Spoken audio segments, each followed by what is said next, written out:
Each year, 3.3 million dogs and 3.2 million cats enter various animal shelters throughout the United States. Of those animals, about 1.5 million are euthanized. Every day, hundreds of animals lose their forever home and aren't given the proper opportunity to find one. Thankfully, there are many foundations throughout the country that work tirelessly to give their rescued animals a new lease on life and find a family who perfectly fits them. In Las Vegas, Nevada, thousands of animals go homeless or are abandoned annually. Those Left Behind Foundation is a local animal rescue that has made it their mission to help families, one pet at a time. My name is Ray Erickson. I am the founder of Those Left Behind Foundation. My name is Diane Meyer, and I'm the co-founder of Those Left Behind. I've been a part of the foundation for approximately 8 years now. Those Left Behind Foundation is a rescue that first started out trying to just help and adopt out pets and help with the elderly. We have been operational since 2010, but we've been at it for about 13 years. I decided to join the rescue because I felt that there was a need for involvement in the community to be able to help unwanted animals find forever homes and to help families with their pets. The various programs that we run inside our organization are, we do feed the homeless. We have a program where we have over 150 families that we're currently feeding pet food to.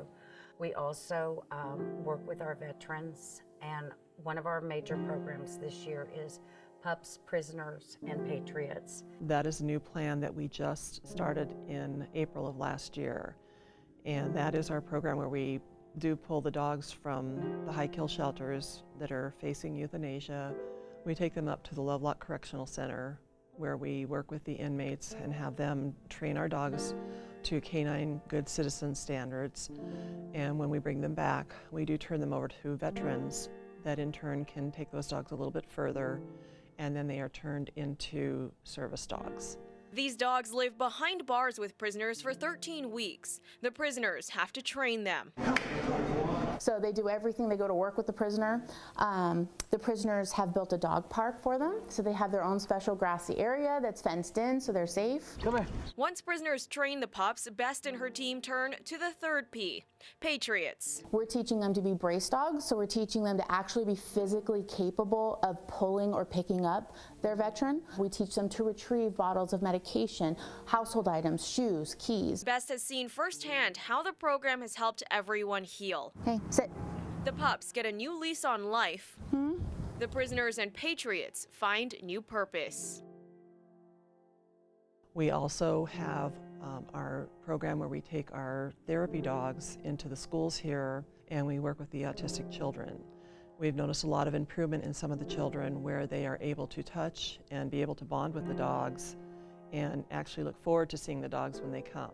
Sometimes I think the teachers really enjoy the dogs a lot more than the children do, because their jobs, I think, are very stressful in what they are dealing with as well, so it does help them.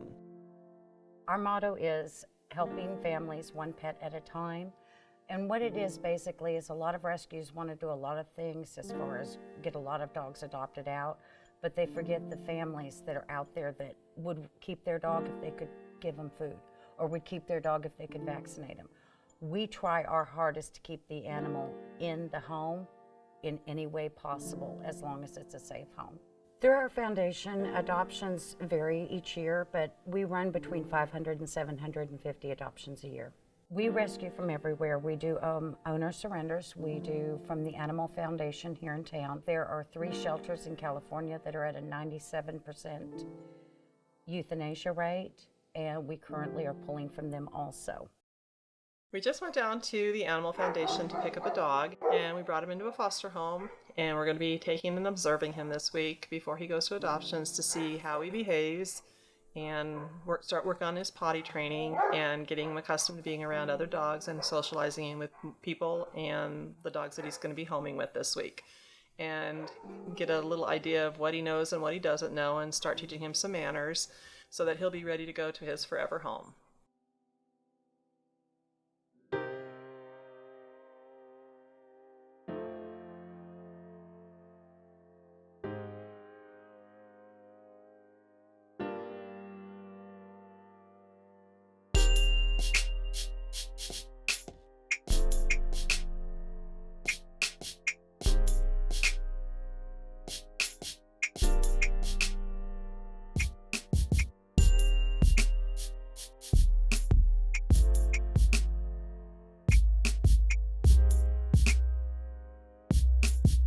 We currently hold adoptions at the Petco that is located at 10,000 West Sahara, and then we also have a secondary location that is out at the Petco on Eastern and Serene. That location is just probably an every other weekend, but the West Sahara location is an every Saturday facility.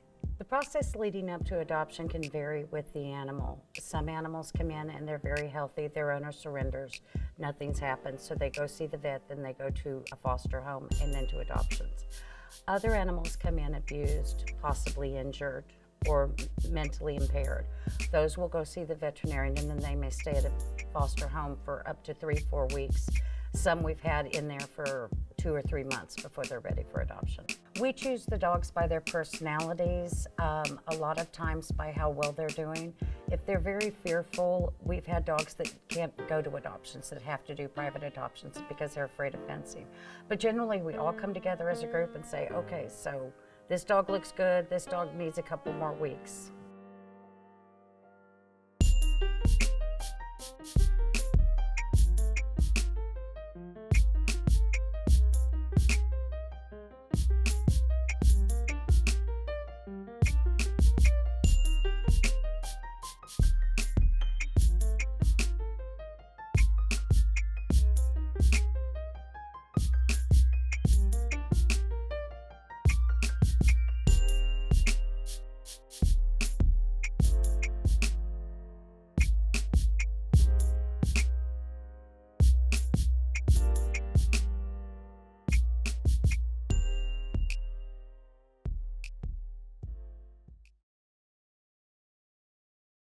Fosters we beg a lot for. Fostering is so important to a rescue because that will allow us to bring in more dogs. The more fosters we have, the more dogs' lives that we can save. We are constantly sending out media blasts on our Facebook page. We check with potential adopters to see if maybe we can get them to foster for us. So it's constantly word of mouth out there, checking any events that we do, we put out foster flyers, but the fostering is so important for us to be able to save those dogs' lives. A lot of people that come to adopt will foster for us, but that's our biggest issue is we desperately need fosters. I can't save the pets if I don't have a place to put them. I consider myself a foster failure, and before you are concerned about a failure, it's not such a bad thing. A foster failure in our world is when you're fostering a dog, you'll know when it's the right time to let a dog go out to be adopted, and you'll know when it's the right time to keep a dog in your home. That your heart is just so full that you can't see it going anywhere else, and you know that your home is the best home for it. I have a few dogs that I have actually foster failed on, which means I've adopted them and I've kept them. And that's because that they were either seriously abused, or they were hurt, or they were just treated so badly that they really just couldn't be brought up to where they needed to be to go to adoptions. I've had dogs all my life and have enjoyed them, but rescue gives you a different opportunity to see the different side. I was always lucky enough to be the girl that could go pick out the puppy and bring it home. It wasn't until I got into rescue and realized how many of the older dogs, not the puppies, are the ones that desperately needed the homes. I actually have one rescue that could never be adopted out. Her name is Izzy. She came to us very, very badly abused, and she has a fear of everybody. When we took her in, she would hide in the back of her kennel and cry. We have worked with her for 2 years. She comes out, she sits on the sofa, she loves our family. Anybody comes to visit, she yelps and runs into the back, and she's a 70-pound lab. In my opinion, it's important for people to adopt because it gives the thousands of dogs that are in the shelters a home. It's so rewarding to adopt a dog. They give you the love that a dog that you can go and buy, it's so much greater. It's easy to go and spend your money on a cute little puppy. That puppies make everybody happy. I mean, there's no denying that. But to be able to go and pull a dog, adopt a dog from a shelter that is petrified and scared out of its wits, that doesn't know what is going to happen to it in the next 5 or 10 minutes, the emotional link that you will have with that dog will be forever. My organization is special to me because we are going outside the box. We are doing things that other rescues don't do. We are doing things like the Pups and Prisoners program, and we're getting prisoners involved. These are guys that are going to be your neighbors one day. Let's give them some humanity. Let's give them a chance to prove themselves. We're helping veterans that other organizations charge $6,000 to $10,000 for a trained dog. We're giving them to the veteran and giving them food and giving them the medical care.